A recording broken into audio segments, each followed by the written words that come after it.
حضور اقدس صلی اللہ علیہ وسلم کے والدین کریمین کے بارے میں علماء کا اختلاف ہے کہ وہ دونوں مومن ہیں یا نہیں۔ بعض علماء ان دونوں کو مومن نہیں مانتے اور بعض علماء نے اس مسئلے میں توقف کیا اور فرمایا کہ ان دونوں کو مومن یا کافر کہنے سے زبان کو روکنا چاہیے اور اس کا علم خدا کے سپرد کر دینا چاہیے۔ مگر اہل سنت کے علماء محققین مثلا امام جلال الدین سیوطی، علامہ ابن حجر حیتمی، امام قرطبی، حافظ الشام ابن ناصر الدین، حافظ شمس الدین دمشقی و قاضی ابو بکر ابن العربی مالکی و شیخ عبدالحق محدث دیلبی صاحب الاقلیل، مولانا عبدالحق مہاجر مدنی وغیرہ رحمۃ اللہ تعالی علیہم کا یہی عقیدہ اور قول ہے کہ حضور صلی اللہ علیہ وسلم کے ماں باپ دونوں یقیناً بلا شبہ مومن ہیں۔ چنانچہ اس بارے میں حضرت شیخ عبدالحق محدث دہلوی رحمۃ اللہ تعالی علیہ کا ارشاد ہے کہ حضور صلی اللہ علیہ وسلم کے والدین کو مومن نہ ماننا یہ علماء متقدمین کا مسلک ہے، لیکن علماء متأخرین نے تحقیق کے ساتھ اس مسئلے کو ثابت کیا ہے۔ حضور کے والدین بلکہ حضور کے تمام آباء و اجداد حضرت آدم علیہ السلام تک سب کے سب مومن ہیں، اور ان حضرات کے ایمان کو ثابت کرنے میں علماء متأخرین کے 3 طریقے ہیں۔ اول یہ کہ حضور صلی اللہ علیہ وسلم کے والدین اور آباء و اجداد سب حضرت ابراہیم علیہ السلام کے دین پر تھے، لہٰذا مومن ہوئے۔ دوم یہ کہ یہ تمام حضرات حضور علیہ السلام کے اعلان نبوت سے پہلے ہی ایسے زمانے میں وفات پا گئے جو زمانہ فطرت کہلاتا ہے، اور ان لوگوں تک حضور علیہ السلام کی دعوت ایمانی پہنچی ہی نہیں، لہٰذا ہرگز ان حضرات کو کافر نہیں کہا جا سکتا بلکہ ان لوگوں کو مومن ہی کہا جائے گا۔ سوم یہ کہ اللہ تعالی نے ان حضرات کو زندہ فرما کر ان کی قبروں سے اٹھایا اور ان لوگوں نے کلمہ پڑھ کر حضور علیہ السلام کی تصدیق کی، اور حضور کے والدین کو زندہ کرنے کی حدیث اگرچہ بذات خود ضعیف ہے مگر اس کی سندیں اس قدر کثیر ہیں کہ یہ حدیث صحیح اور حسن کے درجے کو پہنچ گئی ہے، اور یہ وہ علم ہے جو علماء متقدمین پر پوشیدہ رہ گیا، جس کو حق تعالی نے علماء متأخرین پر منکشف فرمایا، اور اللہ تعالی جس کو چاہتا ہے اپنے فضل سے اپنی رحمت کے ساتھ خاص فرما لیتا ہے۔ اور شیخ جلال الدین سیوطی رحمۃ اللہ تعالی علیہ نے اس مسئلے میں چند رسائل تصنیف کیے ہیں اور اس مسئلے کو دلیلوں سے ثابت کیا ہے اور مخالفین کے شبہات کا جواب دیا ہے۔ اسی طرح خاتم المفسرین حضرت شیخ اسماعیل حقی رحمۃ اللہ تعالی علیہ کا بیان ہے کہ امام قرطبی نے اپنی کتاب تذکرہ میں تحریر فرمایا کہ حضرت عائشہ رضی اللہ تعالی عنہا نے فرمایا کہ حضور علیہ السلام جب حجۃ الوداع میں ہم لوگوں کو ساتھ لے کر چلے اور حجون کی گھاٹی پر گزرے تو رنج و غم میں ڈوبے ہوئے رونے لگے، اور حضور کو روتا دیکھ کر میں بھی رونے لگی۔ پھر حضور اپنی اونٹنی سے اتر پڑے اور کچھ دیر بعد میرے پاس واپس تشریف لائے تو خوشی خوشی مسکراتے ہوئے تشریف لائے۔ میں نے دریافت کیا کہ یا رسول اللہ صلی اللہ علیہ وسلم، آپ پر میرے ماں باپ قربان ہوں، کیا بات ہے کہ آپ رنج و غم میں ڈوبے ہوئے اونٹنی سے اترے اور جب واپس لوٹے تو خوشی خوشی مسکراتے ہوئے تشریف فرما ہوئے؟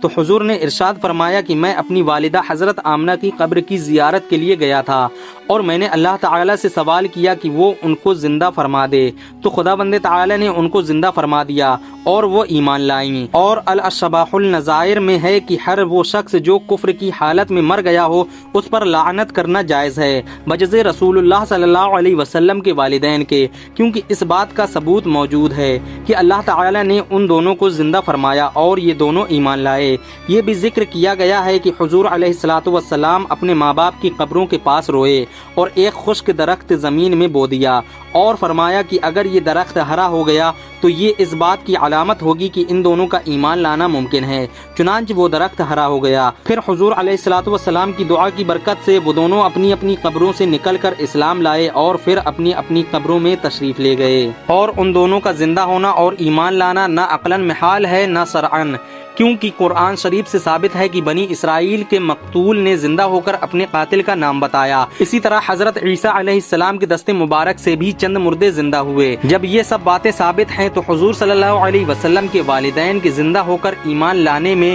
بھلا کون سی چیز مانع ہو سکتی ہے؟ اور جس حدیث میں یہ آیا ہے کہ میں نے اپنی والدہ کے لیے دعائے مغفرت کی اجازت طلب کی تو مجھے اس کی اجازت نہیں دی گئی، یہ حدیث حضور کے والدین کے زندہ ہو کر ایمان لانے سے بہت پہلے کی ہے، کیونکہ حضور کے والدین کا زندہ ہو کر ایمان لانا یہ حجۃ الوداع کے موقع پر ہوا ہے، جو حضور کے وصال سے چند ہی ماہ پہلے کا واقعہ ہے، اور حضور کے مراتب و درجات ہمیشہ بڑھتے ہی رہے تو ہو سکتا ہے کہ پہلے حضور کو خداوند تعالی نے یہ شرف نہیں عطا فرمایا تھا کہ آپ کے والدین مسلمان ہوں، مگر بعد میں اس فضل و شرف سے بھی آپ کو سرفراز فرما دیا کہ آپ کے والدین کو صاحب ایمان بنا دیا۔ اور قاضی امام ابو بکر ابن العربی مالکی سے یہ سوال کیا گیا کہ ایک شخص یہ کہتا ہے کہ حضور صلی اللہ علیہ وسلم کے آباء و اجداد جہنم میں ہیں، تو آپ نے فرمایا کہ یہ شخص ملعون ہے، کیونکہ اللہ تعالی نے قرآن مجید میں ارشاد فرمایا ہے کہ ان الذین یؤذون اللہ ورسولہ لعنہم اللہ فی الدنیا والآخرہ، یعنی جو لوگ اللہ اور اس کے رسول کو ایذا دیتے ہیں اللہ تعالی ان کو دنیا و آخرت میں ملعون کر دے گا۔ حافظ شمس الدین دمشقی علیہ رحمہ نے اس مسئلے کو اپنے نعتیہ اشعار میں اس طرح بیان فرمایا ہے: حب اللہ النبی مزید فضل علی فضل وکان بہ رعفا، یعنی اللہ تعالی نے نبی کو فضل بالائے فضل سے بھی بڑھ کر فضیلت عطا فرمائی اور اللہ تعالی ان پر بہت مہربان ہے۔ فاحیا امہ وکذا اباہ لایمان بہ فضلا لطیفا، یعنی خداوند تعالی نے حضور کے ماں باپ کو حضور پر ایمان لانے کے لیے اپنے فضل لطیف سے زندہ فرما دیا۔ فسلم فالقدیم بہ قدیر وان کان الحدیث بہ ضعیفا، تو تم اس بات کو مان لو کیونکہ خداوند قدیم اس بات پر قادر ہے اگرچہ یہ حدیث ضعیف ہے۔ صاحب الاکلیل حضرت علامہ شیخ عبدالحق مہاجر مدنی قدس سرہ العزیز نے تحریر فرمایا کہ علامہ ابن حجر حیتمی نے مشکات کی شرح میں فرمایا ہے کہ حضور صلی اللہ علیہ وسلم کے والدین کو اللہ تعالی نے زندہ فرمایا یہاں تک کہ وہ دونوں ایمان لائے اور پھر وفات پا گئے۔ یہ حدیث صحیح ہے اور جن محدثین نے ان حدیث کو صحیح بتایا ہے ان میں سے امام قرطبی اور شام کے حافظ الحدیث ابن ناصر الدین بھی ہیں، اور اس میں تعین کرنا بے محل اور بے جا ہے، کیونکہ کرامات اور خصوصیات کی شان ہی یہ ہے کہ وہ قواعد اور عادات کے خلاف ہوا کرتی ہیں۔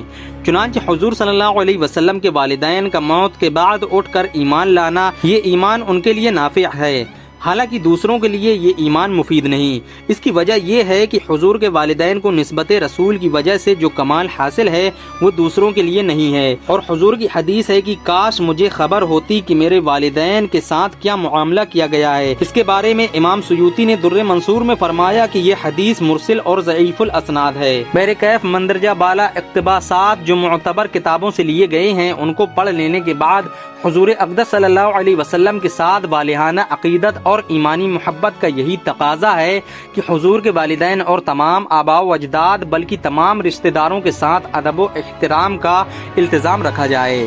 بجز ان رشتہ داروں کے جن کا کافر اور جہنمی ہونا قرآن و حدیث سے یقینی طور پر ثابت ہے، جیسے ابو لہب اور اس کی بیوی حمالۃ الحطب۔ باقی تمام قرابت والوں کا ادب ملحوظ رکھنا لازم ہے، کیونکہ جن لوگوں کو حضور صلی اللہ علیہ وسلم سے نسبت قرابت حاصل ہے ان کی بے ادبی اور گستاخی یقیناً حضور علیہ الصلوۃ والسلام کی ایذا رسانی کا باعث ہوگا، اور آپ قرآن کا فرمان پڑھ چکے ہیں کہ جو لوگ اللہ اور اس کے رسول کو ایذا دیتے ہیں وہ دنیا و آخرت میں ملعون ہیں۔ اس مسئلے میں اعلی حضرت مولانا شاہ احمد رضا خان فاضل بریلوی رحمۃ اللہ تعالی علیہ کا ایک محققانہ رسالہ بھی ہے جس کا نام شمول الاسلام الاباء الکرام ہے، جس میں آپ نے نہایت ہی مفصل و مدلل طور پر یہ تحریر فرمایا ہے کہ حضور علیہ السلام کے آباء و اجداد موحد و مسلم ہیں۔